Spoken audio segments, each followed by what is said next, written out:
Voilà, bonjour à tous.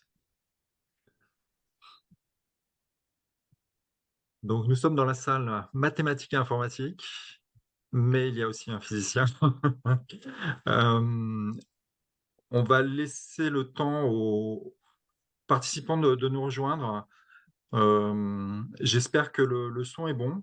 Si voilà.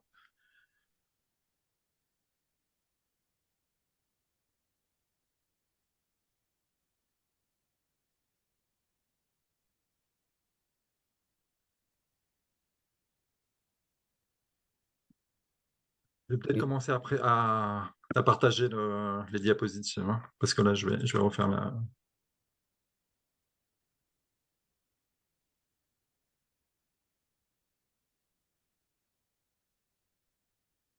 Est-ce que c'est bon, les diapositives sont visibles? oui, c'est bon. Enfin, la diapo? Ok, très bien.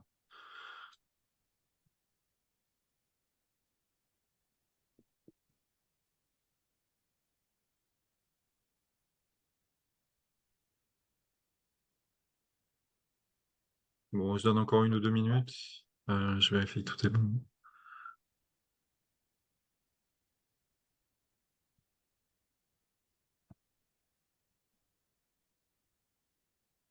Ça va? Si vous pouvez nous envoyer juste à une personne un petit message pour nous dire si vous voyez bien la diapositive et si vous nous entendez bien. Oui, il y a un c'est parfait dans le chat Ok, impeccable. Bon, super. et un oui, c'est bon. C'est... On va essayer de rester avec cette configuration-là. Euh, Alors, il est impeccable.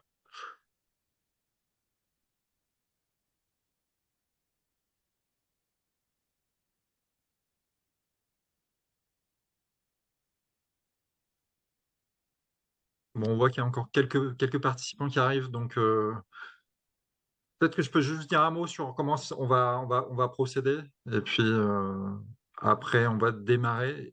Donc on va commencer bien sûr par se présenter, mais c'est juste pour vous dire donc là a priori il y a un créneau d'1 heure pour qu'on puisse vous parler donc plus particulièrement du département des départements de mathématiques, informatique, et puis voilà on pourrait avoir des interventions aussi sur la physique. Et puis voilà, on va commencer par vous présenter quelques diapositives de présentation des départements avec des informations un peu générales. Et puis, dans un second temps, qu'on va essayer de garder le plus long possible, on essaiera de répondre voilà, à vos questions pour que ça soit un petit peu interactif. Euh, alors bien sûr, vous pouvez aussi, donc les questions c'est plutôt pour après. Néanmoins, si vous avez déjà des questions qui vous viennent pendant qu'on présente les diapositives, vous pouvez déjà les taper. Donc nous, les interactions qu'on a avec vous, hein, c'est via le chat. Et donc, soit on vous essaiera de vous répondre à la volée, soit on reviendra dessus à la fin, au moment des questions. Peut-être on y va, on démarre. Yes, je pense qu'on peut y On aller. fait, donc on y va, on fait un petit tour de table un petit peu dans l'ordre du slide, hein, des personnes qui sont là. Alors, je sais pas d'ailleurs si on me voit quand je parle ou si... Non, j'ai l'impression que c'est juste toi qu'on voit. Donc, moi que vous entendez, Voilà. j'espère. Donc, je suis Laurent J'arrête le Laflèche. partage dans ce cas-là. Ah Voilà. oui, peut-être. Là, c'est mieux. Oui, mais du coup, on voit plus les slides. Là, tu as enlevé Je vais les... la passer après. D'accord, d'accord. Donc bonjour à tous. Donc, je suis Laurent Laflèche. Donc, moi, je suis le directeur adjoint du département de mathématiques et donc je suis aussi maître de conférence, donc enseignant-chercheur. Donc voilà, je parlerai du département de mathématiques. On a Thomas aussi. Ouais, ouais, bonjour, je suis désolé, j'ai l'impression que ma caméra marche plus. Je m'appelle Thomas Budzinski, je suis responsable concours d'entrée au département de mathématiques, et puis sinon je suis chercheur et en recherche je fais plutôt des probas. Eh bien, Colin. Bonjour, moi je suis maître de conférence au département d'informatique et responsable concours pour l'informatique. Et nous avons aussi le plaisir d'avoir Marc Magro avec nous. Bonjour à tous. Moi, je suis maître de conférence en physique. Je travaille en physique théorique et je suis depuis la rentrée responsable des L3 pour le Nésolion en physique et responsable de la première année du diplôme en physique. Merci Marc. Et donc, alors moi c'est Eric Thierry, je suis maître de conférence au département d'informatique et j'en suis le directeur adjoint. Alors, je vais vous repartager maintenant les diapositives et puis on va commencer donc par une présentation un peu générale de nos deux départements de mathématiques et informatique. Et pour le coup, nous allons commencer avec les mathématiques. Donc, je vous laisse la parole. Je passe ça, est-ce que j'apparais? Ah oui, c'est parfait. Alors, donc le département de mathématiques, donc un des grands avantages, une spécificité finalement, mais pour l'ENS en général, hein, c'est comme on l'a peut-être sûrement déjà dit dans la présentation globale, c'est que les mathématiques, en tout cas, donc c'est vraiment un étage, donc le laboratoire de mathématiques, c'est un étage où il y a à la fois des chercheurs et des étudiants, donc tous mélangés, donc et les enseignants, donc, avec des chercheurs qui sont à la fois soit uniquement des chercheurs CNRS, soit des enseignants-chercheurs. Donc, on a effectivement donc l'unité de mathématiques pures et appliquées, c'est le nom du laboratoire de maths. Donc, 92 membres. On a une mission, bien sûr, d'enseignement, une mission de recherche en mathématiques, mais on a aussi tout un tas d'activités de diffusion des mathématiques. Donc, par exemple, avec la Maison des mathématiques et de l'informatique, qui est une structure qui se trouve juste à côté de l'ENS, qui sert de présentation de choses des mathématiques pour un public donc non mathématicien. Ensuite, pour les élèves, cette fois, les étudiants de l'ENS, on a une organisation de week-end mathématiques, donc où les étudiants peuvent rentrer en contact avec un grand mathématicien. Donc, par exemple, il y avait Wendelin Werner en 2024. Et on a aussi d'autres activités, par exemple, donc un certain nombre de séminaires, un certain nombre aussi bien pour les chercheurs, mais aussi pour les élèves. Donc, par exemple, on a le Téminaire, qui est où on va inviter à un intervalle régulier, mais donc une fois par mois environ, par exemple, un mathématicien qui va décrire ce qu'il fait à un niveau accessible aux élèves, donc dès la première année. Maintenant, au niveau de l'enseignement, dans le slide d'après. Euh, donc l'enseignement, donc on a donc trois années principales, donc qui sont la première année en L3, où on va avoir surtout des cours en tronc commun. Et ensuite, à partir du M1, les choses commencent à se diversifier de plus en plus et à se spécialiser, on va dire. Et on peut choisir de plus en plus un parcours précis en fonction de ce qu'on préfère au niveau des mathématiques, on va dire, et de la direction vers laquelle on veut aller. Donc ici, ça va donner ensuite lieu à l'arrivée en M2. Donc au niveau du M2, on a plusieurs possibilités, qui est soit de faire directement le master de recherche, donc le master mathématiques pure et appliquée, ou d'autres masters interdisciplinaires, hein, comme toujours, on peut faire des choses en lien avec d'autres domaines de l'ENS, ou aussi d'autres domaines, enfin, ou aussi ailleurs. Par exemple, il y a aussi des liens avec Lyon 1. Donc, par exemple, le Master 2, en fait, est cohabilité par Lyon 1. Donc, c'est un partenariat entre l'ENS et Lyon 1. Et donc, l'autre possibilité, c'est de faire l'agrégation. Donc, l'agrégation, c'est une année qui compte comme un M2, mais en fait, on refait ensuite un autre M2 recherche après l'agrégation.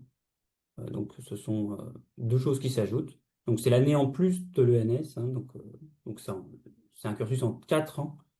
Donc, on aura soit deux M2, donc la partie agrégation et la partie master recherche, ou alors un stage long de recherche, un projet long de recherche. Donc, un des grands avantages du département de mathématiques, c'est quand même, enfin, des départements de l'ENS en général, c'est que c'est des départements qui sont très très petits, donc on a des promotions de 30 à 35 personnes, et du coup avec un grand nombre de chercheurs et d'enseignants dans le laboratoire, chaque élève peut être en contact avec plusieurs chercheurs, et chaque élève a un tuteur qui est quelqu'un qui va spécialement s'occuper de lui pour l'aider pour sa carrière et pour la direction ou autre. Donc une ouverture vers d'autres domaines, donc on a des liens entre euh, donc surtout avec les départements de physique et d'informatique, donc qui vont être présentés juste après, enfin, ici le département d'informatique. Donc en particulier avec des cours qui sont parfois ouverts aussi bien, enfin, qui sont prévus d'être faits aussi bien pour les informaticiens, les physiciens et les informaticiens, donc en première année surtout. Et ensuite, des cours de maths que peuvent suivre les physiciens ou des cours de physique que peuvent suivre les mathématiciens.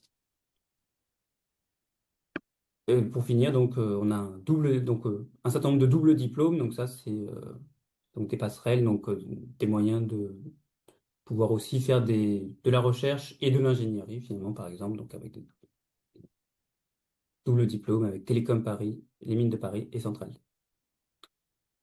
Donc voilà, maintenant la présentation du département d'informatique. Très bien, on va enchaîner. Donc, alors, je vais commencer par présenter deux, trois petites choses. Donc, je vais vous parler du département d'informatique. Donc l'arrivée correspond à un niveau de L3, donc fin de licence. Et puis après, on a un master d'informatique sur place, donc de 2 ans. Alors, ce qui est important, c'est de dire que on commence par vous donner. Alors, je vais vous parler un petit peu du contenu de la formation. Donc, on couvre au final, on essaie de vous donner, pour les personnes qui intègrent le département, des connaissances sur un spectre large, parce que l'informatique couvre un spectre large qui va de facettes très théoriques, avec beaucoup, beaucoup de mathématiques. Donc là, on vous a mis quelques mots-clés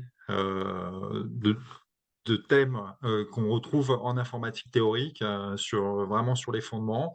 Mais il y a aussi des aspects scientifiques sur des aspects plus proches de la technologie, comme l'architecture des ordinateurs, les systèmes, les réseaux. Et ça, c'est des choses qu'on présente à l'ensemble des étudiants, notamment dans la première et aussi la deuxième année, où vraiment on vous donne les bases sur tous ces domaines, de telle manière que vous puissiez de manière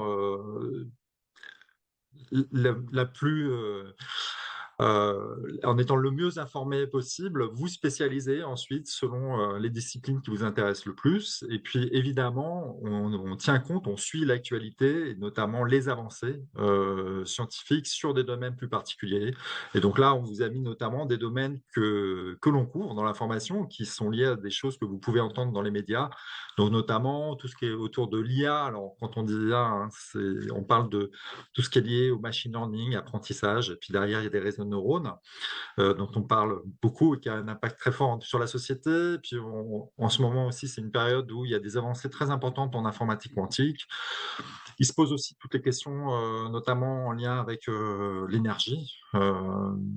Et est-ce qu'on ne pourrait pas avoir une informatique qui fasse un petit peu attention à la dépense d'énergie et par rapport aux questions aussi environnementales. Donc, il y a un thème notamment qui s'appelle le green computing qui s'occupe de ces questions-là. Et donc, ça, c'est des choses dont on parle dans la formation.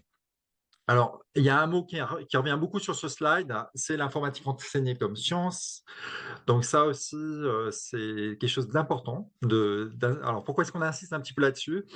C'est que l'informatique est enseignée de différentes manières suivant les écoles ou les formations universitaires qu'on peut rencontrer quand on cherche à s'orienter. Nous, on met l'accent sur l'aspect scientifique et pas uniquement technologique. C'est-à-dire que vraiment, on essaye et ça c'est sur l'ensemble des cours, aussi pour ceux qui sont liés à la technologie, hein, comme réseau, architecture, c'est de vraiment garder toujours en tête qu'on utilise la méthode scientifique, c'est-à-dire il faut de l'imagination, mais aussi de la rigueur dans cette méthode scientifique. Et puis, évidemment, l'objectif ultime, hein, c'est de produire de la connaissance universelle. Et c'est ça les sciences, quoi.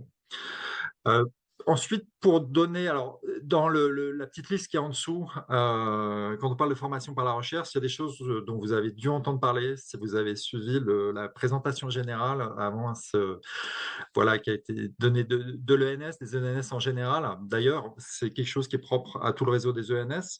Donc, un point important, c'est que tous les enseignants font la recherche. Et donc, ça veut dire qu'ils vont être capables, même dès la première année, de vous donner les bases, mais aussi de vous dire quels sont les problèmes de recherche qui sont liés aux thématiques. On peut en parler de manière très tôt.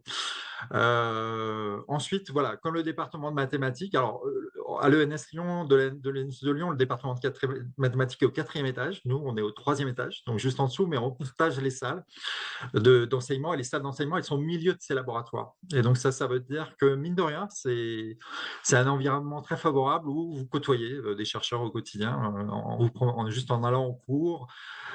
Très souvent, la porte des bureaux des chercheurs, les portes sont ouvertes. Et donc, il y a plein d'interactions qui dépassent juste le cadre des cours.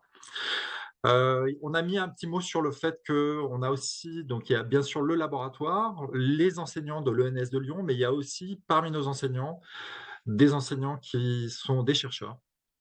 Donc typiquement du gros institut de recherche qui est le CNRS, mais aussi de celui qui est plus spécialisé sur l'informatique qui s'appelle ENRIA. Et donc voilà, c'est aussi une des raisons pour lesquelles oui, on est alimenté par des thèmes de recherche sur l'ensemble de la formation. Un petit mot aussi sur les stages. Donc, ça, c'est propre aussi à beaucoup de départements, hein, mais donc la formation, grosso modo, a un stage par année, quoi. Et c'est des stages qui sont souvent faits en France en première année, et puis ensuite, ça peut être fait, c'est fait à l'étranger, ce qui vous permet d'acquérir de l'expérience, de voir comment ça se passe ailleurs aussi. Parmi toutes les activités qui sont proposées, donc vous avez vu au département de mathématiques, il y a des activités qui sont proposées autour des thèmes de recherche. Alors nous, on a un séminaire pour les élèves où des chercheurs viennent présenter des différents thèmes qui a lieu voilà, de manière bimensuelle. On organise une visite de laboratoire pour voir, qui n'est pas, comme ça vous voyez un autre laboratoire que le laboratoire de l'ENS. On a aussi une semaine avec des exposés de chercheurs. Alors, on l'a mis à la neige parce que oui, on essaie de choisir un site sympathique pour ça. Donc, c'est à la montagne. Et puis, alors, on a mis un petit mot supplémentaire. Ça, c'est pour un public, c'est pas obligatoire. Mais il faut savoir que on a des étudiants et on les encourage et même on peut les entraîner qui souhaitent participer à des compétitions de programmation ou d'algorithmique, des hackathons ou des compétitions internationales de type ce qui existe aussi en maths, donc des compétitions internationales, et donc il y en a aussi en algorithmique, et on a des étudiants qui aiment bien ça, et donc voilà, on les encourage, on peut même les entraîner dans ces activités-là. Alors, un petit mot là, c'est peut-être une répétition encore, mais c'est juste pour vous dire que voilà, nous aussi, on a une promo qui est du même ordre de grandeur qu'en maths, et on a, comme toutes les formations de l'ENS, on a ce système de tuteurs ou tutrices qui vous suivent pendant toute la formation et qui sont là pour vous guider, qui vous connaissent bien et qui, voilà, à chaque fois qu'il y a des choix à faire notamment. Un point important qui était évoqué juste avant, c'était cette volonté de rester ouvert sur les autres domaines et notamment de permettre, dès la première année, aux étudiants de, bien sûr, il y a un certain nombre minimum de cours à choisir dans le département, mais de suivre des cours dans les autres départements. Et ça peut être des cours notamment de lettres et sciences humaines, hein, c'est pas forcément uniquement des cours de sciences, sachant qu'on connaît notre public et donc on sait qu'il y a une forte appétence pour continuer à faire des maths. Alors il y a beaucoup de maths dans nos cours, mais il y a des étudiants qui veulent aussi suivre des cours de maths, typiquement du département de maths, et donc comme on l'avait dit juste avant, on s'arrange. Un point critique, c'est que les emplois du temps soient compatibles et on s'arrange pour rendre des cours compatibles pour que les étudiants puissent aller les suivre. On a aussi un dispositif pour ceux qui veulent faire encore plus de maths. On a un partenariat avec l'Université Lyon 1, qui est l'Université de sciences de Lyon, qui permet de suivre avec des horaires aménagés la licence de maths à l'Université Lyon 1 et donc de décrocher, en plus de la licence d'informatique, c'est en première année, la licence de maths. Voilà, il y a tous ces dispositifs donc pour voilà, arriver à répondre à ses envies. Et puis, un petit mot supplémentaire sur aussi, pour revenir sur les doubles diplômes. Donc, nous, alors, moi, donc, en fait, l'école, l'ENS, a beaucoup d'accords avec plein d'écoles. Là, ce qu'on vous a mis, typiquement en informatique, c'est Télécom Paris, École centrale de Lyon. On peut faire aussi, tenter de faire une double formation avec d'autres écoles qui sont en lien avec l'ENS de Lyon. Ceci dit, ces deux-là, c'est là où s'oriente la majorité de nos étudiants qui veulent tenter ces doubles diplômes. Donc, voilà, c'est pour ça que je les ai mis en avant. Alors, juste pour revenir aussi, ça c'est des choses qui ont dû vous être dit avant sur l'organisation du cursus, qui est un cursus sur 4 ans. Donc il y a plusieurs manières de décliner ce cursus. Les plus standards, c'est les 3 qui sont vous indiqués là. Après, il peut y avoir d'autres choses. On peut faire du sur-mesure, mais le plus standard, c'est suivre L3, M1, M2, et puis en 4e année, soit de faire ce qu'on appelle le projet long de recherche, qui sont typiquement 2 stages longs. Par exemple, ça peut se faire à l'étranger, qui permettent d'acquérir de l'expérience avant de se projeter sur autre chose. Il y a une autre possibilité en 4e année, alors quelquefois ça peut même être fait en 3e année, mais c'est l'agrégation d'informatique. Alors quelque chose de nouveau pour la discipline informatique, ça fait peu de temps que ça existe. Mais ça permet à certains de nos élèves de choisir, éventuellement de s'orienter plus facilement vers des postes d'enseignement. Et typiquement, voilà, on peut enseigner en classe préparatoire. C'est souvent l'objectif des personnes qui passent l'agrégation d'informatique, notamment sur les nouveaux postes qui ont été créés en classe préparatoire dans les classes de la filière MP2I, MPI. Et puis, alors, quand on choisit un double diplôme avec nos écoles partenaires, en général, le format, c'est 2 ans à l'ENS, donc L3M1, et puis 2 ans dans l'école partenaire. Et donc, à la clé, il y a un diplôme qui est le diplôme de l'ENS et puis un diplôme d'ingénieur.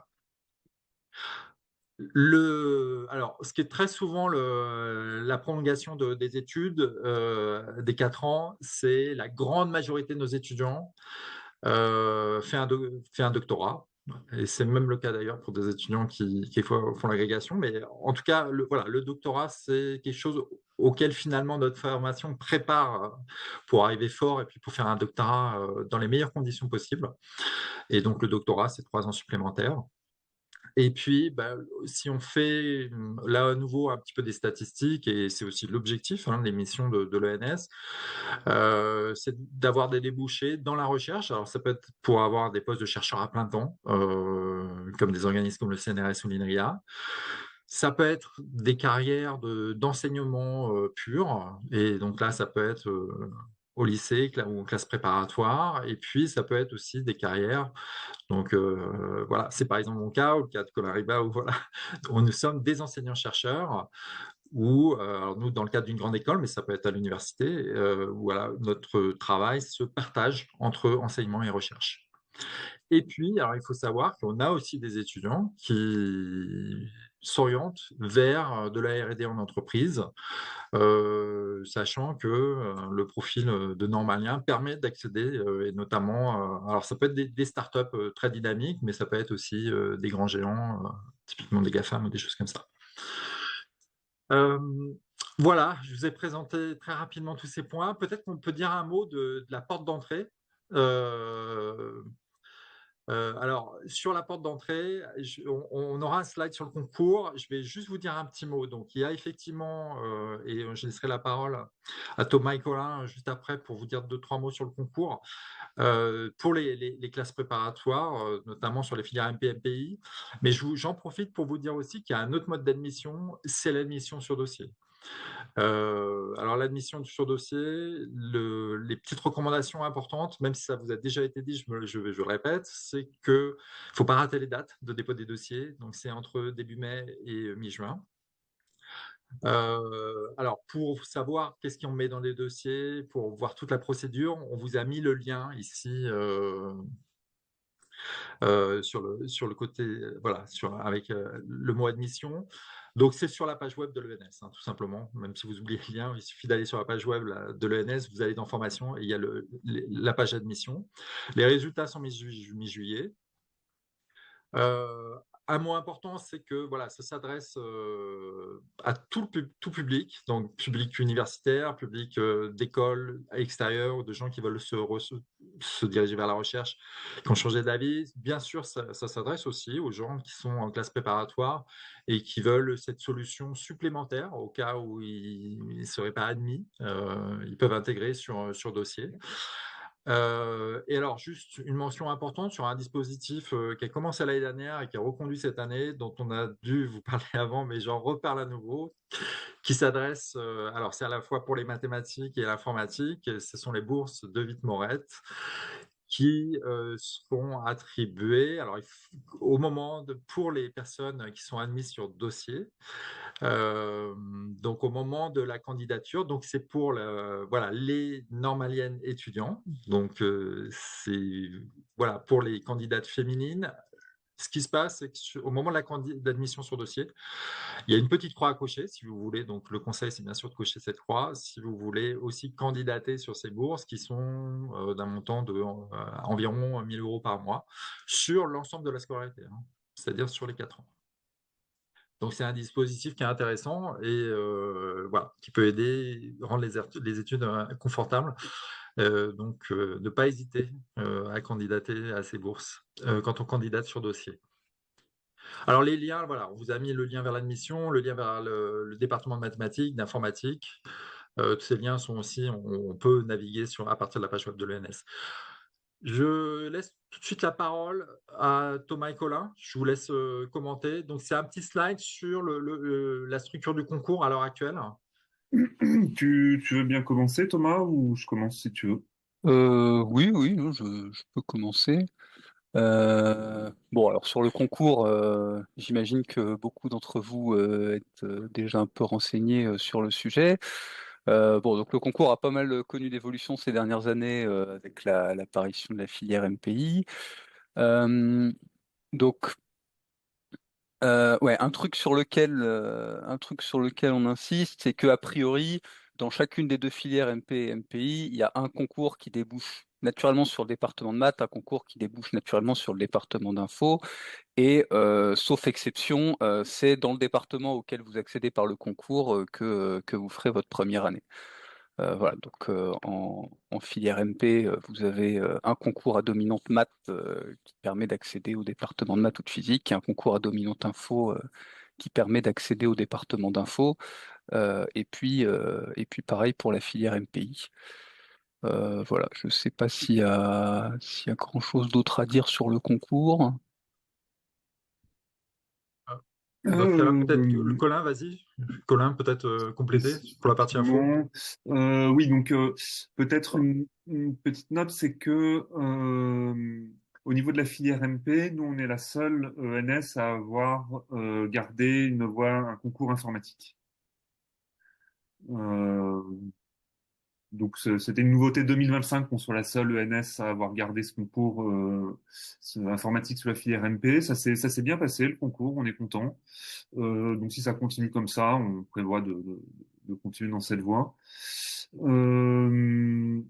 Voilà, les nombres de postes par concours sont indiqués. C'est des choses où il peut y avoir des ajustements, mais en gros c'est ça. Peut-être un petit mot sur le second concours.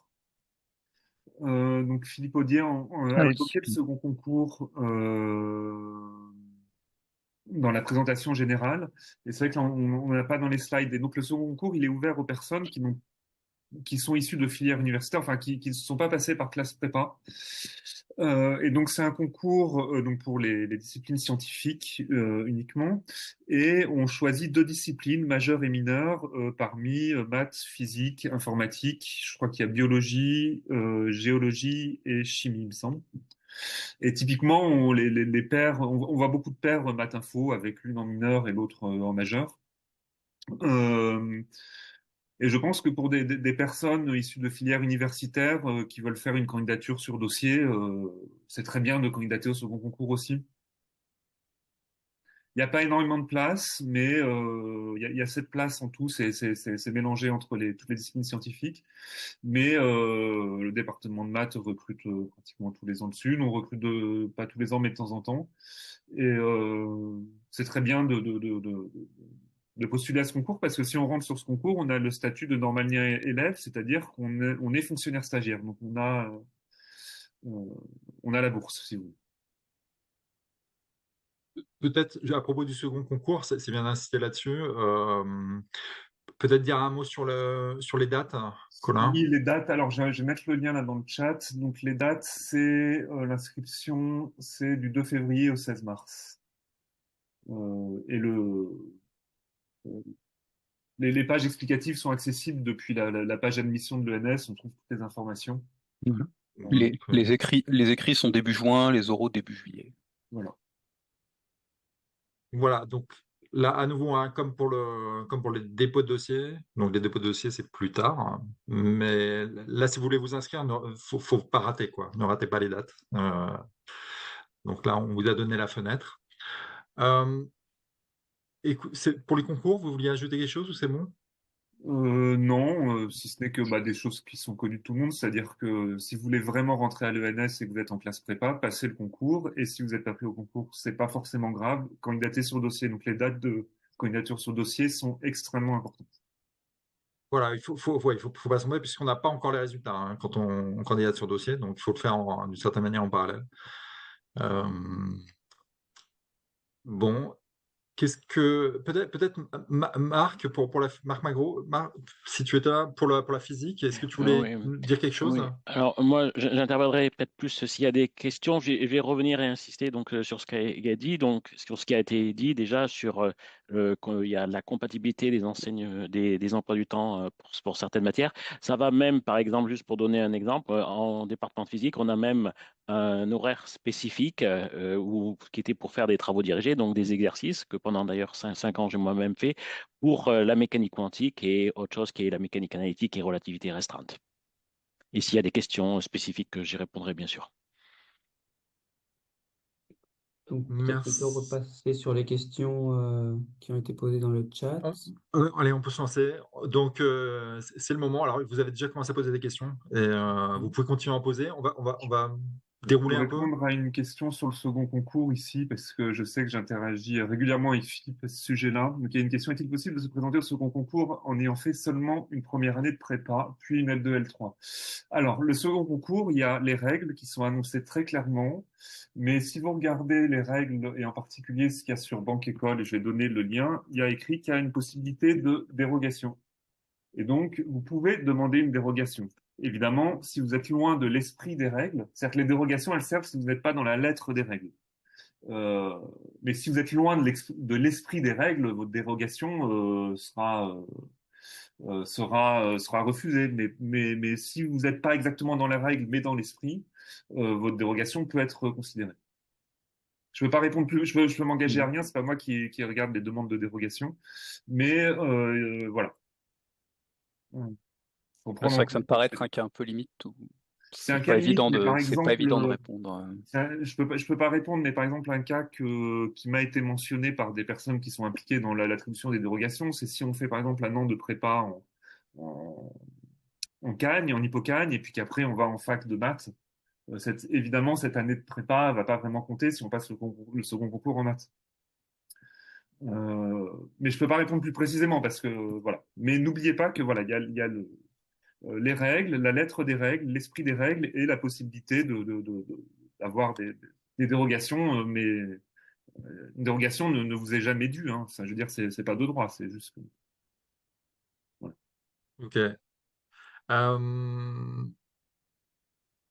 Alors, moi, je descends un petit peu. Je vais repartir du début. Et puis, donc, Mm.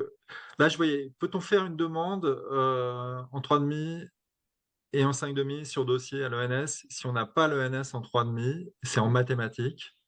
Ouais. Alors si je comprends bien, la question c'est est-ce que ça pose problème de faire une candidature sur dossier 2 années de suite? Si c'est bien ça la question, je pense que non, hein, c'est pas un problème du tout. Non, non, non, c'est pas un Euh, problème. les, les candidatures la première année et la deuxième année seront traitées de manière complètement séparée de toute façon. Il n'y a Oui. pas de. Et juste un mot, si vous n'avez pas eu en 3,5 l'ENS, on va pas vous en vouloir. Nous, on regarde l'état dans lequel vous présentez votre dossier en 5,5. Il n'y a pas de veto parce que voilà, vous n'auriez pas eu l'ENS en 3,5, évidemment. Euh, voilà, il y a pas de question là-dessus, quoi. Je descends un petit peu. Oui, Euh, bon, on je, peut les je- prendre dans l'ordre, je hein. souhaite postuler à votre école dans le cadre d'un échange Erasmus. Je suis actuellement en école d'ingénieur en Suède.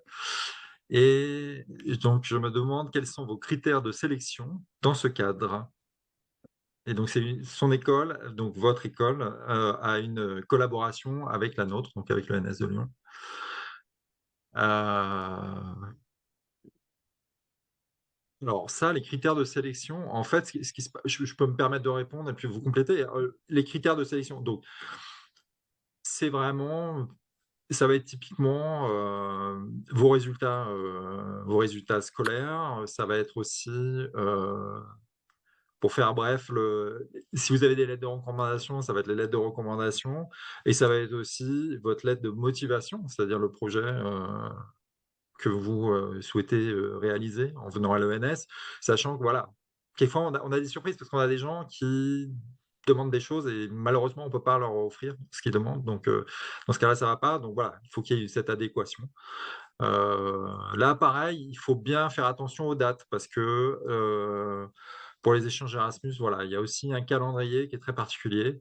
Là, pour le coup, je l'ai plus en tête, mais il faut faire attention. Il y a des choses qui arrivent, je crois, rapidement, parce que je pense qu'il y a des dates limites en janvier, là. Fin janvier au début février. Donc là, allez regarder ça sur le site de l'ENS de Lyon si ça vous a pas été rappelé en début de présentation. Peut-être qu'on enchaîne. Après, si vous avez d'autres questions par rapport à nos réponses, vous pouvez les rajouter à la fin, hein. Bonjour, est-ce possible d'intégrer le département de maths en tant qu'étudiant en filière PC? Donc là, c'est pas possible. Si jamais c'est via les concours, du coup, mais ce sera possible, par exemple, via le... Ah non, du coup, enfin, si, par admission sur dossier uniquement. Alors, est-ce que c'est possible sur Attends. dossier? Thomas, a Est-ce que ça priori. vaut Alors, je crois que pour ce qui concerne les admissions sur dossier, c'est vraiment géré par département. Donc, en général, c'est pas possible de changer de département après une admission sur dossier. Non, la question, c'est Non, non, la quelqu'un qui question, est c'est si jamais il a étudiant fait en PC, quelqu'un qui est actuellement en PC. une D'accord, prépa PC. qui est rentré via le concours. Non, non, non, non. Non, non, non, non. Là, la question, c'est est-il possible d'intégrer le département de maths en tant qu'étudiant en filière PC? Donc là, il y a les concours avec le. euh, alors, peut-être qu'on peut répondre deux Tu veux questions. Il y dire, a la question sur concours et il y a la question sur dossier. C'est un étudiant qui aurait fait sa Actuellement, on prépare en prépa PC. PC et qui ensuite veut rentrer à l'ENS au département de maths. sur dossier ou par le concours? Justement, Bah, il y a les deux questions en fait. justement, je pense qu'il y a les Ok, deux. ok, ok. Bah, sur dossier, c'est possible d'envoyer un dossier. Je sais pas. Alors moi, j'ai jamais fait partie de la commission qui gère les admissions sur dossier. Je sais pas si Laurent y a déjà été. Non plus, mais a priori, voilà, Euh, enfin, c'est pas, voilà, il y a rien qui c'est pas comme ça que empêche, vont il y être a rien triés qui les empêche étudiants d'envoyer il y a dans rien qui l'admission sur dossier. il y a rien qui empêche d'envoyer un dossier. J'imagine que la plupart des étudiants de prépa qui intègrent sur dossier, c'est plutôt des étudiants qui viennent de MP ou de MPI. Et après, pour ce qui est d'étudiants admis sur le concours, c'est pas automatique. C'est déjà arrivé que des étudiants qui ont intégré le concours via le concours PC arrivent au département de maths, mais c'est pas quelque chose d'automatique. Donc c'est quelque chose qui doit être discuté à la rentrée, qui peut dépendre des notes obtenues aux épreuves de maths au concours. Donc voilà, Ah, ici par les contre, c'est changements de quelque chose qui peut département se à faire l'arrivée en aussi première année sont pas automatiques. en deuxième année. Enfin, ce qui peut se faire aussi au niveau du M1, il y aura plus de passerelles ensuite entre les départements. C'est-à-dire qu'en fonction du cursus de la personne, si jamais il commence au département de physique ou de chimie, et qu'ensuite il a envie enfin, que son cursus le mène dans une voie plus mathématique, il peut à un certain moment regarder et considérer de changer de département. Ça, c'est une autre question. Bon, voilà. Alors, s'il y a besoin de compléments, peut-être que vous pouvez reposer des questions dans le chat. Je continue à descendre. Pour l'admission sur dossier, quels éléments d'un dossier sont les plus valorisés en plus des notes et quelle est l'importance de ces aspects, notamment pour un profil universitaire? Alors moi, je peux donner un élément de réponse. Bon, moi, typiquement, je vais faire partie des gens qui vont examiner les dossiers pour le département d'informatique. Après, vous pourrez compléter peut-être pour les maths ou corriger. Ce qui se passe, c'est qu'évidemment, on regarde vos notes. Ça, c'est très important. Donc, bien sûr, réussissez le mieux possible. Parmi les choses qu'on regarde aussi, on aime bien avoir des lettres de recommandation de certains de vos enseignants qui pourront vous valoriser.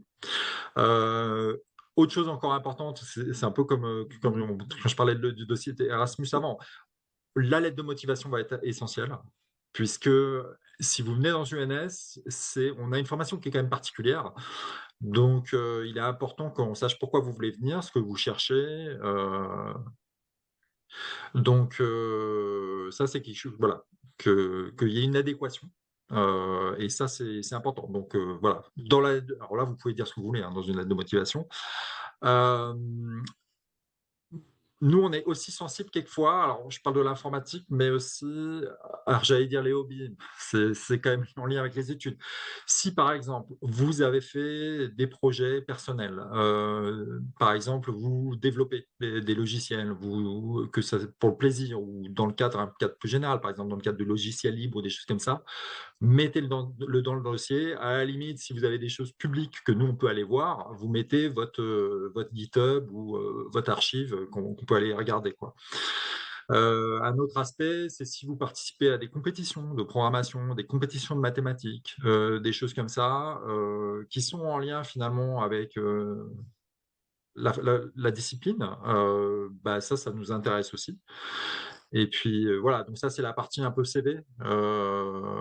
Mais voilà, ne vous censurez pas. Tout ce qui peut être en lien, notamment avec la discipline, nous intéresse. Et ça peut, entre guillemets, quelquefois même compenser s'il y a des notes qui ne sont pas forcément astronomiques dans toutes les disciplines. Si vous avez comme ça des choses personnelles qui montrent d'ailleurs que vous avez cet esprit de recherche, d'initiative, de curiosité, nous, évidemment, ça nous intéresse, quoi. Peut-être un petit complément sur les lettres de recommandation. Euh, pour avoir du poids, une lettre de recommandation, il vaut mieux qu'elle contienne des informations un petit peu personnalisées. Donc, il vaut mieux demander ça à des gens, par exemple, qui auraient encadré un mémoire que vous avez fait en licence ou quelque chose comme ça, plutôt que de demander à quelqu'un qui vous a juste donné un cours où vous étiez un étudiant au milieu d'une classe de 100. Voilà. Donc, demandez plutôt à des enseignants ou enseignantes que vous avez eus qui vous connaissent un petit peu, quoi, et qui vont se rappeler de vous. Euh, et puis j'aimerais rajouter un complément et du coup répondre à une question qui était arrivée plus bas.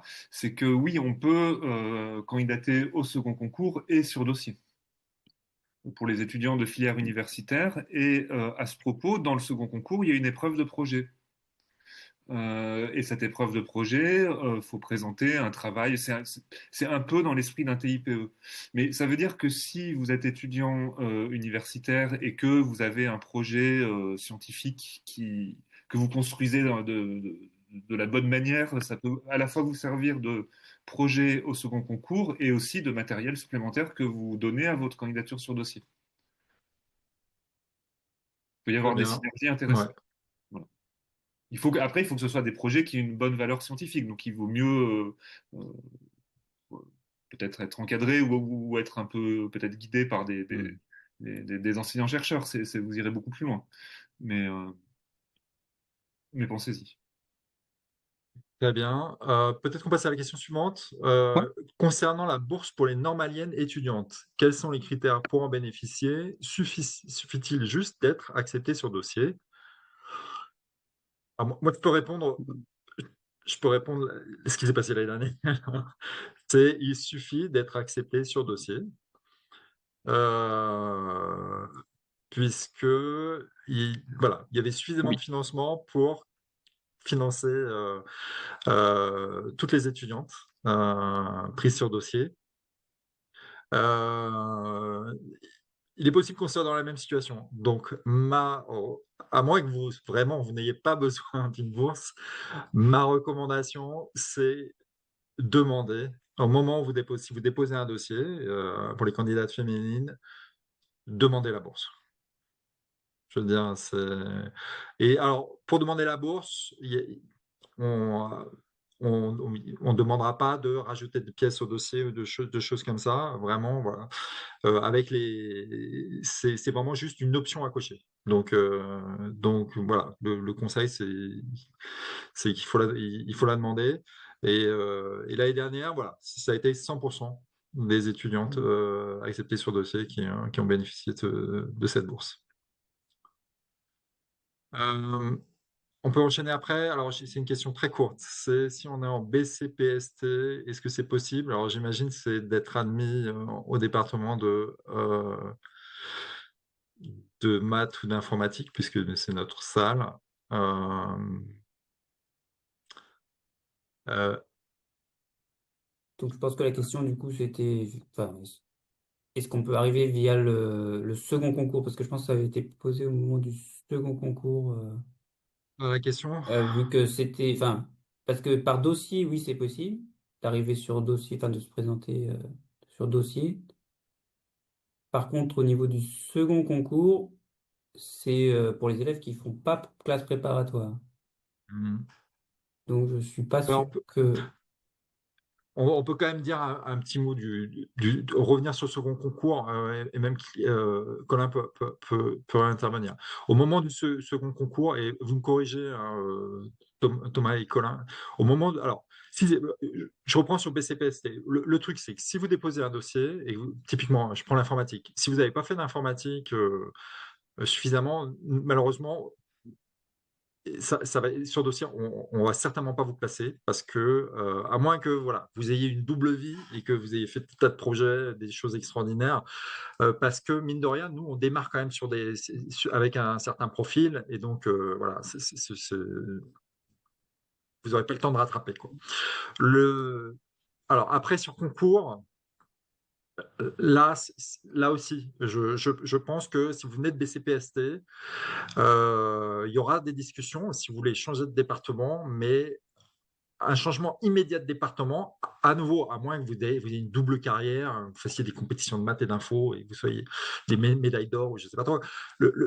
Certainement, on va vous dire, OK, vous arrivez donc plutôt via BCPST, vous voulez faire des maths ou de l'info, on va essayer de vous proposer un parcours sur mesure où en fait, bah, vous serez quand même dans un département qui est lié à votre concours, mais on va essayer le plus possible d'injecter des maths ou de l'info pour que éventuellement, soit vous fassiez un petit peu un cursus sur mesure pendant toute la scolarité, soit que même pendant la scolarité, vu que c'est sur 4 ans, la quatrième année, elle peut être aussi utilisée, pas uniquement pour l'agrégation ou euh, les stages longs, PLR, on peut aussi éventuellement faire 1 an, typiquement 1 an de première année, dans un autre département pour se former là-dessus. Nous, on a déjà vu ça avec des gens qui voulaient faire de la bioinfo. Donc, ils ont fait 3 ans de bio et 1 an d'info sur les 4 ans. Donc, voilà. Mais Oui, alors sur le second concours, quand même, il y a un truc, c'est qu'on choisit 2 disciplines. Et donc, De toute façon, après, si c'est quelqu'un qui est en BCPST, la question du second concours se pose pas. Le second Oui, concours parce qu'il a s'adresse fait pas à des élèves prépa. de prépa. oui, pardon.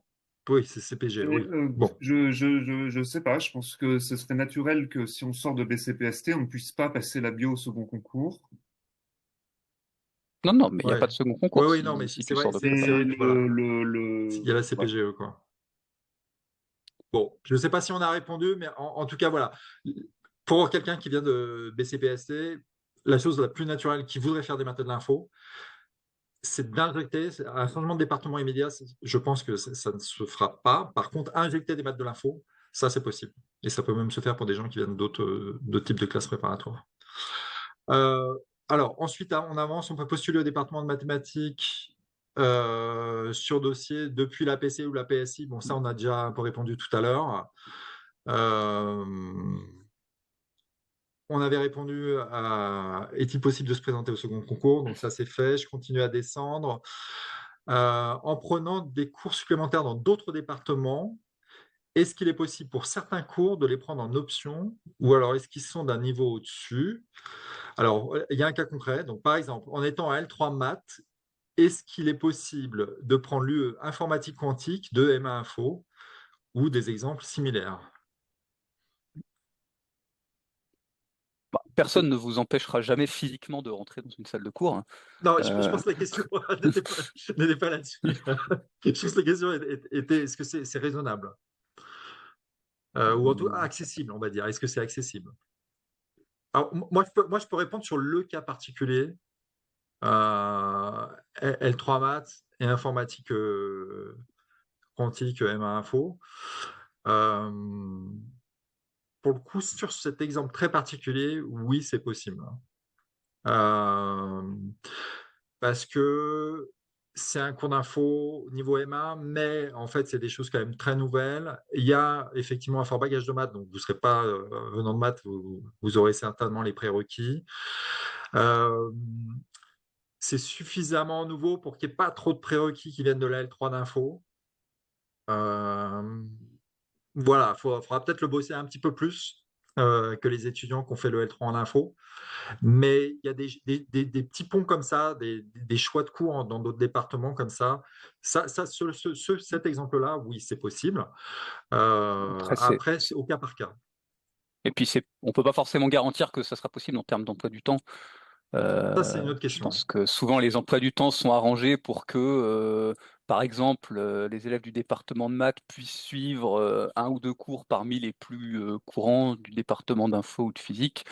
Bon, c'est pas possible que tous les Ouais, cours du département d'info ou de physique soient suivables par par les élèves du département de maths, parce que il y a un moment où il y a des cours de maths qu'il tout faut à fait. suivre. Et donc voilà, là-dessus, c'est un C'est- petit peu difficile de répondre on peut rien sans promettre, avoir. effectivement. Et c'est une bonne correction, parce qu'effectivement, cette année, je pense que c'est pas compatible. Donc, c'était juste sur le principe. Il y a des ponts comme ça. Après, effectivement, il faut voir Quelque chose si c'est réalisable. qui est peut-être plus facile à faire en M1 déjà, une fois qu'on arrive en M1 de maths, et que là on peut choisir plus ses cours et qu'on peut effectivement choisir d'essayer de faire un cours plus direction informatique, enfin de. Après, si jamais ça tombe mal au niveau emploi du temps, mais que vous êtes très très intéressé par un cours, j'imagine que c'est toujours possible de récupérer les notes, de discuter avec des élèves qui ont suivi le cours. Voilà, le fait qu'il y ait des petites promos et que les gens se connaissent, ça aide aussi pour ce genre de choses. Le retourne, il y a une question sur une ambiguïté, je pense. Enfin, c'est pas une ambiguïté, parce que Vas-y. quelqu'un qui dit les dates de candidature sont en mai-juin sur le site, et pourtant en master, ça s'achève le 23 janvier. En fait, quand on parlait de candidature sur dossier, on parlait beaucoup de candidature au niveau L3. Ah oui.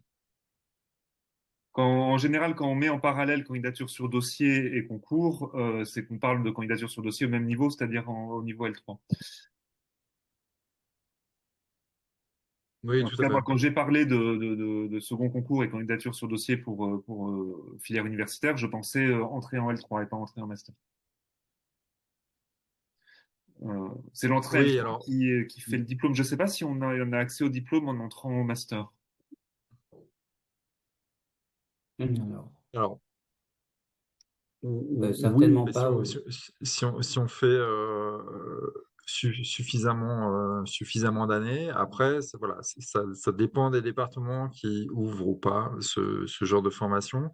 Alors, c'est vrai que, attention, oui, alors c'est vrai que les dates qu'on avait données en disant sur les slides notamment, il ne faut pas oublier le public, qui est le public qui veut intégrer en M1 ou qui veut même intégrer en M2 ou qui veut même passer l'agrégation. Peut-être qu'il y en a parmi vous, cher public. Donc, ça, il faut faire attention. Donc, c'est d'autres dates. Et effectivement, là, il y a des dates c'est plus tôt. Donc, faites attention à ça. Et pour tout ce qui est entrée en master ou entrée, alors c'est aussi un master, mais c'est l'agrégation, un master fait à ADEP, mais vraiment faites attention aux dates parce qu'elles sont beaucoup plus tôt. Hein. Euh, je continue à descendre et puis bon, là je vois que le temps passe, donc on va essayer de dépiler rapidement. Est-ce qu'on peut présenter le concours avec un handicap? Est-il pris en compte? Donc là, la réponse à ma connaissance est oui, bien sûr. Il faut bien. Oui, Alors par contre, ça c'est des choses qui se préparent. Au moment du concours, il faut signaler. il y a Euh, des tiers-temps, il y a des tiers-temps Il y pour a les plus épreuves que où c'est des tiers-temps, hein. pertinent. Il y a vraiment tout un tas d'aménagements qui peuvent être prévus. Mais ça, c'est effectivement, je ne sais pas exactement comment ça se passe, mais c'est au moment de l'inscription ou pas très loin après.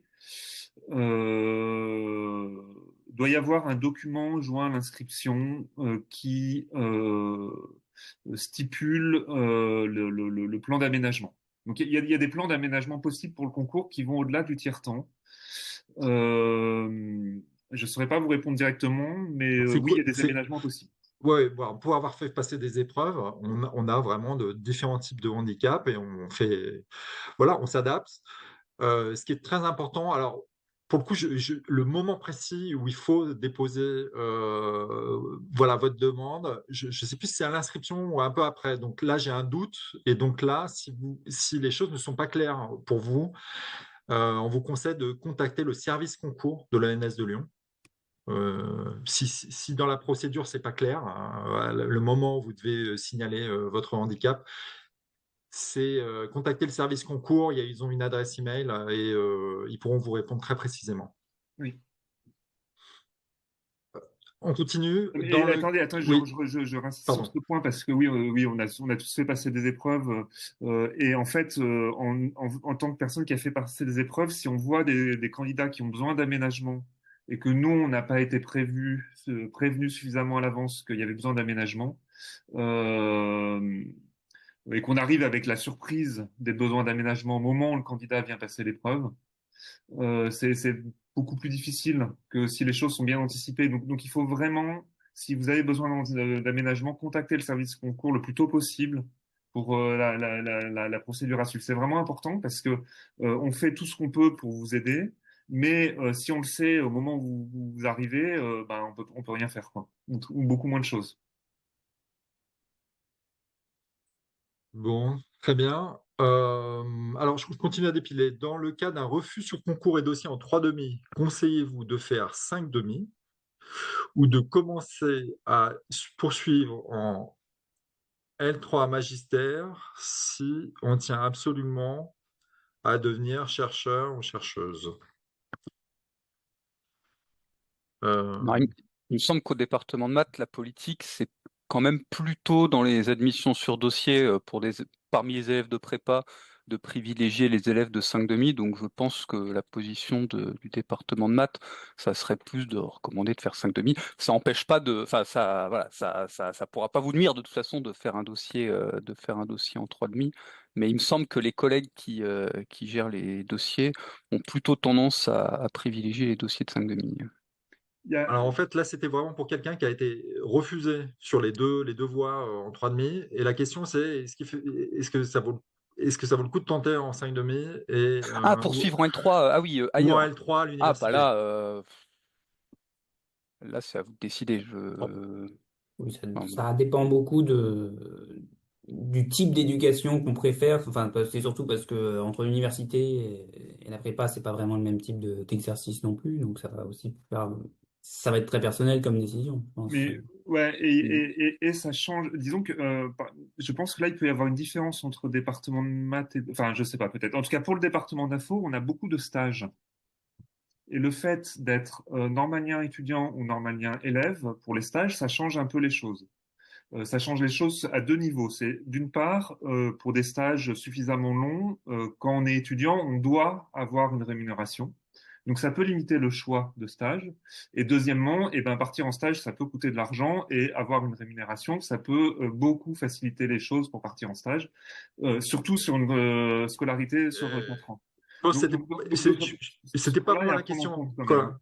Colin, c'était pas vraiment la question. La Ah question, non, la c'est question c'est voilà. refus sur concours de dossier en 3 demi. Conseillez-vous de faire 5 demi ou de commencer à poursuivre en L3? En Donc c'est L3 à l'université.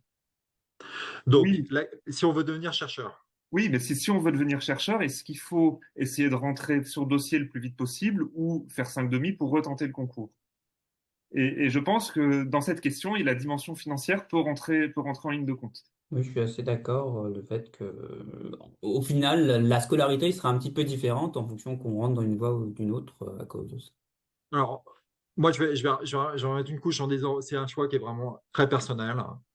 Euh, je, D'une certaine manière, il n'y a pas de mauvais choix. Je veux dire, heureusement, il y a des gens qui font l'université, qui ne vont pas dans les. Donc, nous, effectivement, la majorité de nos étudiants, euh, enfin, vraiment, ils ont des parcours et il y en a beaucoup qui arrivent à faire de la recherche, soit en tant qu'enseignant-chercheur, soit chercheur.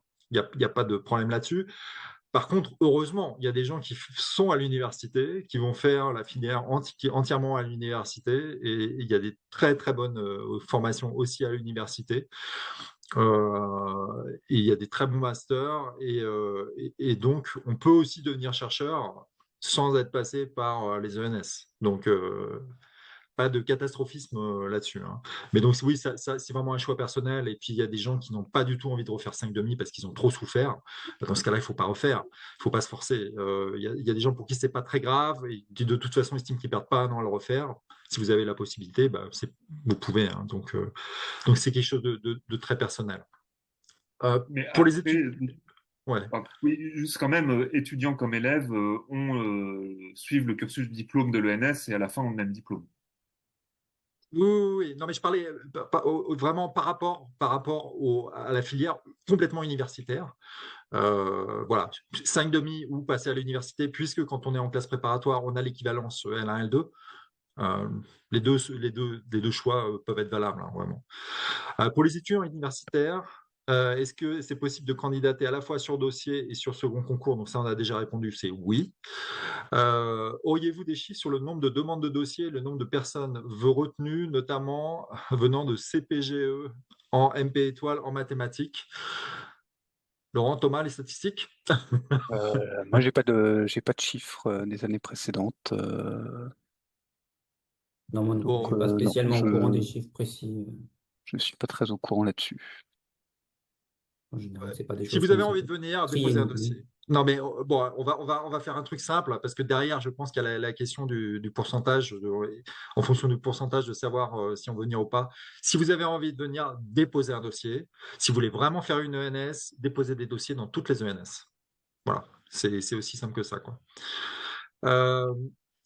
Est-ce qu'on peut arriver au département de maths depuis PSI? Donc ça, on avait déjà répondu à ça. Si vous incitez vraiment, vous pouvez remettre une question en bas si vous estimez qu'on n'a pas répondu suffisamment clairement. En venant de CPGE, quelle importance on les note le classement sur l'admission sur dossier? Ça, je pense qu'on avait déjà répondu aussi. On avait déjà répondu, ça fait partie ça fait partie des choses qu'on regarde, mais pas que. Voilà. Donc, c'est vraiment, mais pas que. Donc, vous pouvez tout à fait ne pas être le premier de votre classe préparatoire ou même dans la tête, si à côté de ça, il y a des choses très valorisantes dans votre dossier. Conseillez-vous une lettre de recommandation du professeur de première et seconde année de maths ou bien les professeurs de deuxième année de maths et de physique pour entrer en mathématiques? Question pour les maths. Je sais pas. Je pense que ce qu'on avait dit à la base était le plus important, c'est-à-dire le plus important, ce soit les professeurs qui vous connaissent le mieux et qui Oui, bon, échangent le plus. en prépa, tu peux considérer que les profs te connaissent toujours pas trop mal. Disons qu'il peut y avoir plus d'affinité avec certains que d'autres. Parce que, Et je pense que ouais. ça jouera plus que. Enfin, je pense pas qu'il y ait spécialement ensuite de choix particuliers qui soient meilleurs que l'autre. Ouais, je pense des professeurs qui vous connaissent et qui vont moi, je me permets de répondre aussi pour l'informatique, mais je pense qu'il y a un lien, puisqu'on quand même, on regarde un peu les choses de la même manière. C'est des gens qui vous connaissent, donc ils disent des choses quand même perso, qui vous caractérisent vraiment vous. Et choisissez des profs qui vous aiment bien. Voilà. Tout Des simplement. profs qui vous mettront en valeur sur des choses Exactement. pertinentes pour le département dans lequel vous candidatez. Aussi. Vous avez dit que les dates, alors oui, c'était justement, bon, ça on avait répondu que effectivement, master M1, M2 et puis aussi pour l'agrégation, les dates de candidature, c'est plutôt que mai-juin. Si on candidate sur un dossier en 5,5, les résultats obtenus à l'issue du concours de la 3,5 sont-ils valorisés? Bon, j'imagine que ça peut faire partie des informations qui sont prises en compte. En tout cas, si jamais vous avez obtenu un bon résultat au concours en 3,5 sans pour autant Ouais. être admis ou admise, bah, il faut le dire et insister un petit peu là-dessus. Si vous avez Alors, obtenu un résultat très mauvais, il faut pas en parler. Je pense pas que ça soit quelque chose de rédhibitoire d'avoir obtenu des très mauvais résultats en 3,5. C'est pas quelque chose qui va vous éliminer directement. Mais vous n'êtes peut-être pas obligé de les donner, les résultats, s'ils sont mauvais. oui, alors on n'a pas un dossier sur tous les gens depuis l'éternité qui passent les concours. Donc, on n'ira pas chercher, si vous ne le mettez pas, on n'ira pas chercher ce qui s'est passé en 3,5. Ceci étant, moi je vais dans le même sens pour l'informatique, c'est que on sait qu'au concours, il peut y avoir des accidents. Ça peut être dans un sens ou dans l'autre. Si c'est même passé en 3,5, mettez-le. Typiquement, par exemple, imaginons que vous ayez été admissible, mais pas admis en 3,5, et qu'en 5,5, passe, on ne sait pas comment ça va se passer, mais même que ça se passe plus mal, mais on se rappellera quand même, par exemple, qu'en 3,5, ça s'était bien passé, donc c'est un petit plus, donc mettez-le. Alors, question longue là. Si je comprends bien, l'accès au M1 ne donne pas systématiquement le droit au diplôme de l'ENS. Dans ce cas, quel diplôme obtient-on à la fin de notre parcours de master?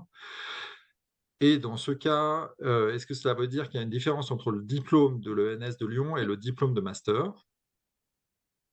On peut commencer déjà, il y a d'autres questions après, hein. On peut commencer par celle-là? Mhm. Oui, ben, master, c'est un diplôme de Bah, master.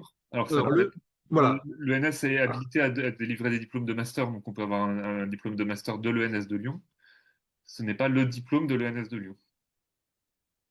alors, pour le diplôme de Un l'ENS, M2, un M2, c'est un diplôme qui est reconnu nationalement, même dans toute l'Europe. Enfin, c'est voilà, diplôme, un diplôme de master, c'est un diplôme qui est standardisé partout en Europe. Euh, Qu'est-ce que le diplôme de l'ENS apporte vraiment en plus? Là, je suis pas sûr de. alors, non, mais on peut demander. La spécificité du diplôme de l'ENS, c'est qu'on peut l'avoir, on peut entrer en deuxième année. C'est direct. En fait, on débute ce qui pour nous est la deuxième année, donc c'est le M1. Mais ça veut dire que vous jouez le jeu de jouer la troisième année. Donc, ça sera la troisième année, mais pour vous qui êtes entré en deuxième année, donc sur les fameux parcours de 4 ans, et donc il faudra faire quelque chose. Donc, typiquement, faire le projet long de recherche ou passer l'agrégation ou faire autre chose qui rentre dans le cadre du diplôme de l'ENS. Ça, c'est une possibilité. Après, nous, on a des gens qui rentrent en M1 et qui partent en M2. Dans ce cas-là, ils n'ont pas fait assez. Et dans ce cas-là, ils ont le diplôme, ils ont le master, mais sans avoir le diplôme de l'ENS. ouais. Voilà. Sachant que, Ah, effectivement, peut-être pour ajouter à en tout cas dans un cursus normal, à la fin du Master 2, l'élève aura à la fois un diplôme Master 2 et un diplôme ENS, finalement, qui sont deux choses voilà. différentes. Et alors, qu'est-ce qu'il y a en plus dans le diplôme de l'ENS que quelqu'un qui s'inscrirait juste au master n'aurait pas? C'est que le diplôme de l'ENS, il y a toutes ces activités supplémentaires. Prendre des cours en plus, euh, éventuellement même des cours dans d'autres disciplines, suivre des petites formations de recherche supplémentaires. Toutes ces activités qu'on vous a mentionnées certainement dans la présentation d'avant et dont nous, on vous a reparlé, nous, typiquement, c'était la visite de labo qui s'adresse plutôt aux premières années, mais on a les séminaires des étudiants, par exemple, enfin les séminaires des élèves où on a des présentations. Toutes ces activités supplémentaires, c'est des choses qui figurent sur le diplôme de l'ENS, qui fait qu'au moment où vous sortez, c'est pas un simple master que vous avez, c'est un diplôme où va être inscrit tout ce que vous avez fait en plus. Et ça peut être éventuellement valorisé quand vous faites une recherche de thèse, quand vous faites une recherche de stage par la suite, quoi. Et il y a un autre point, mais là, Eric, tu me contrediras si je dis une bêtise, mais il me semble que le diplôme de l'ENS donne droit à candidater à des contrats, au Tout à fait. CDSN, c'est-à-dire aux bourses de thèse spécifiques normaliens. Tout à fait. C'est En une tout cas, à possibilité. l'heure actuelle, c'est le cas, et pas Ça nécessairement. ouvre, ça ouvre, en tout cas, ça fait partie des critères pour accéder à des financements qui sont proposés par l'ENS pour faire des doctorats. Et qui sont ouverts aux gens qui, notamment, et ça c'est un des critères, le fait de valider les conditions du diplôme de l'ENS, quoi. Il y avait une autre question dans la foulée. Pour un étudiant international n'ayant pas de certificat de preuve de niveau d'anglais et postulant pour intégrer le M1 en informatique, pensez-vous qu'il pourrait être admis sans ce document? Question très technique. Je dirais que Contacter les gens qui s'occupent de l'admission à M1 en informatique, je ouais, il faut pense. contacter les gens qui s'occupent de l'admission M1 en informatique. Donc là, vous allez sur le site web de l'informatique, informatique.ens-lyon.fr, et vous cherchez sur Master le responsable et vous lui envoyez un petit mail. Donc vous devriez tomber sur quelqu'un qui s'appelle Daniel Hershkov et qui pourra vous renseigner plus précisément. Je crains de vous dire une bêtise.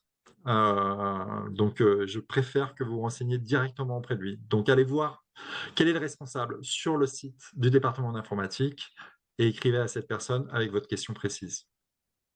Autre question qui était dans la foulée, est-ce qu'un étudiant H- M2 en data science reste éligible pour une admission au M1 en informatique de l'ENS de Lyon? Euh, C'est-à-dire Alors, c'est un un peu M2 compliqué, quoi. Mais, enfin, pourquoi un pas? M2 en université, du coup. Ouais, bah, oui. Enfin, non, à université, non, à quelqu'un qui est habilité à délivrer un M2. Donc, ça pourrait être aussi une école, hein. Euh, la, ré- la réponse c'est oui, potentiellement. Il faut déposer un dossier. Et Euh, contacter le responsable de M1 pour et savoir. aussi, ouais, quand on a des parcours, alors aussi, quand vous avez des parcours qui sont pas standards, j'ai envie de dire, enfin, chacun d'estimer si on est standard ou pas. Mais ils sont pas standards. Une très bonne idée pour connaître vraiment vos chances, c'est de contacter le responsable de l'année où vous voulez entrer. C'est lui qui pourra à l'avance vous donner des conseils, beaucoup plus précis que ce qu'on peut vous faire maintenant. Continuons. On a déjà passé 10 minutes, mais peut-être qu'on peut continuer parce qu'il y a encore quelques messages. Le classement de la prépa de laquelle on vient est-il pris en compte dans le dossier? Donc, nous. La réponse est non. La réponse est non. Euh, je n'ai pas grand-chose à dire à plus. Ce qui est important, c'est tous les critères qu'on vous a donnés avant, mais non, on fait pas on n'a pas un système de points ou de plus suivant le lieu. On aimerait pouvoir recruter d'un peu partout. Et donc voilà, on ne se concentre pas juste que sur les énormes prépas à Paris, à Lyon, sur les gros centres. Pour les parcours universitaires, est-ce que vous valorisez les doubles licences maths info? Mais pour le département d'informatique, étant donné le type d'enseignement qu'on a, je pense que c'est plus favorable d'avoir suivi un cursus Math Info avant. Alors, moi, je vais être franc, pour l'informatique, c'est un énorme plus. Alors attention, si vous n'avez pas fait de double licence et que vous venez de l'université, vous pouvez aussi déposer un dossier. Mais clairement, c'est un plus. Parce que les doubles licences, nous, on a une formation, il y a beaucoup de maths. Donc on est sensible aux gens qui ont été bien formés dans les deux disciplines. Et peut-être pour préciser un peu, c'est-à-dire il y a deux aspects en mathématiques. Il y a la connaissance en mathématiques, et ça diffère beaucoup selon les disciplines d'informatique qui utilisent des mathématiques, le genre de connaissance de mathématiques qu'on a. Mais par contre, ce dont on a besoin de manière systématiquement, de manière presque systématique, c'est une habitude d'avoir fait des mathématiques. Et c'est ça qui peut se révéler, qui se révèle les trucs les plus importants, parce qu'en L3, on va apprendre beaucoup de choses nouvelles. Ce qu'on a besoin, nous, comme compétences chez les étudiants, c'est de savoir faire des démonstrations mathématiques. Et sans ça, enfin, je veux dire, c'est une compétence très importante. Et je pense pour le département de maths aussi, enfin, je sais pas. Bah, Ça fait- voilà, c'est un petit peu difficile de donner une réponse ferme parce que, encore une fois, moi, je suis pas Hmm. dans la commission qui s'occupe des dossiers, des admissions sur dossier, mais en tout cas, ça peut pas faire de mal, ça c'est sûr. Ça va faire de mal. Bon.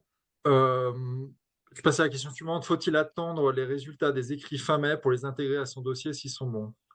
Bah oui, s'ils sont bons, vous pouvez. S'ils sont moins Alors bons, vous n'êtes oui, pas alors obligé. effectivement, mais c'est une bonne question. C'est la fameuse question du timing, quoi.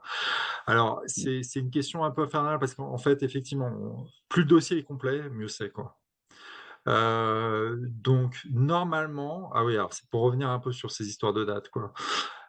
Normalement, parce que quand j'avais dit tout à l'heure, oui, faites les choses en parallèle. Oui, alors ce qui se passe, c'est que normalement, la date limite de dépôt des dossiers, elle arrive après le moment où vous avez vos résultats d'écrit sur, voilà, vous avez vos résultats d'écrit. Donc, dans ce cas-là, oui, nous, ça nous intéresse d'avoir cette information, en particulier si vous pensez qu'ils sont bons. Donc, c'est une information, en tout cas pour nous, qui est intéressante, qui est vraiment intéressante, quoi.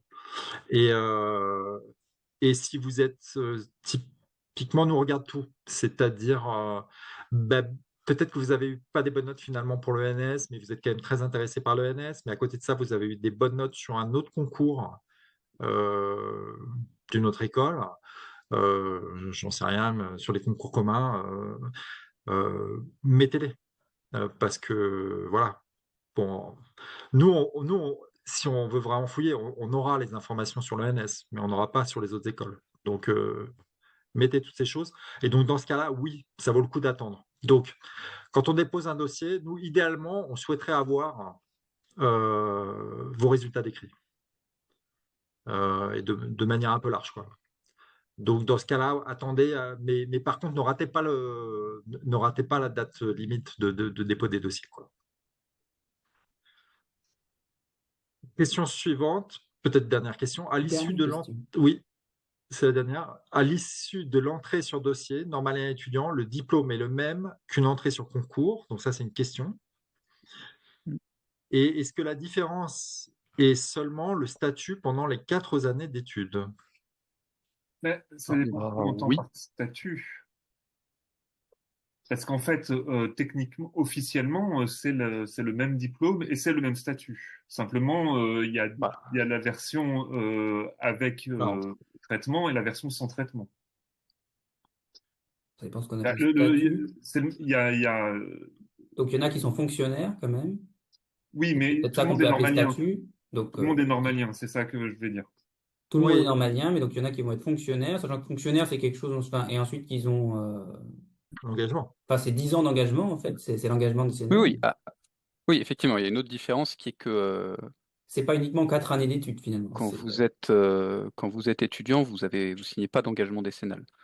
Euh, En pratique, enfin bon, évidemment, la vie est pas tout à fait la même quand on a un salaire et quand on n'en a pas, mais en pratique, dans la vie de tous les jours, enfin, vous saurez pas forcément parmi tous vos camarades de classe qui est normalement fonctionnaire et qui ne l'est pas, quoi. C'est pas quelque chose qui va changer complètement la vie de tous les jours à l'école. Donc oui, Non. la différence, c'est le salaire, quoi.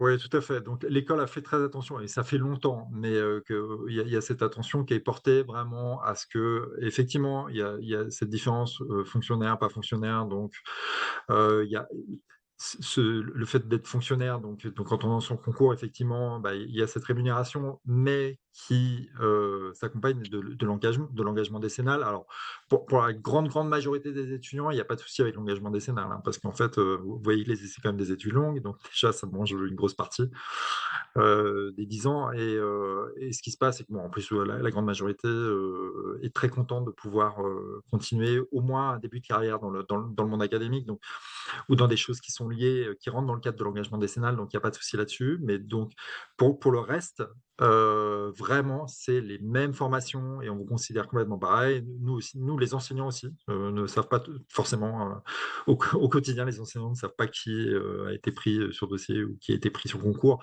On avance vraiment de la même manière pour tout le monde. Ce qui est important de dire aussi, c'est que l'école a vraiment essayé d'uniformiser les choses. Vraiment, c'est sur l'accès aux, j'ai envie de dire, aux ressources, c'est-à-dire, ben, ça peut être par exemple l'accès en résidence. C'est la même chose pour tout le monde. Tout le monde est traité pareil. Vraiment, bon, comme on le disait, sur la formation de diplôme, c'est pareil. Et ce qui est important aussi, c'est qu'il y a une petite différence avant, c'est qu'il y avait euh, par exemple, c'est les fameux contrats doctoraux. Donc, il y a un ensemble il y a des financements qui sont proposés par les ENS pour financer donc des thèses. Et ce qui se passe, c'est qu'il y a une époque lointaine où c'était réservé vraiment aux gens qui avaient été pris sur concours, et ça, les temps ont changé. Et maintenant, euh, Ben, ce qui a changé, c'est qu'avec le diplôme de l'ENS, maintenant, il y a des normaliens qui ne sont pas forcément fonctionnaires. C'était ce qui existait. tout à fait. Et donc ils Normalien rentrent dans. étudiant, on est Voilà. normalien. Et donc, ils ont accès aussi, tout le monde a accès et à typiquement ces contrats de thèse. Et donc, là, vraiment, c'est au mérite, mais pendant les années de l'ENS. Et donc là, peu importe que vous soyez entré sur concours ou sur dossier, ce sera vraiment par rapport à votre scolarité à l'ENS, quoi. Voilà. Est-ce que on est arrivé au bout des questions? J'ai l'impression. J'ai Euh, l'impression. est-ce que est-ce qu'il y a d'autres questions dans le chat? Non, c'est bon. Peut-être tout le monde est épuisé. Est-ce que parmi nous, quelqu'un veut compléter, ajouter un petit mot? C'est Marc, un bon. petit mot pour... Non? Bon, j'ai pas vraiment de petits mots spécialement. Ok. Je pense que le point à dire, n'hésitez pas à candidater. Je crois que c'est Oui, surtout je ça, pense... c'est ça le point important. Si j'ai un petit mot à dire, c'est ça.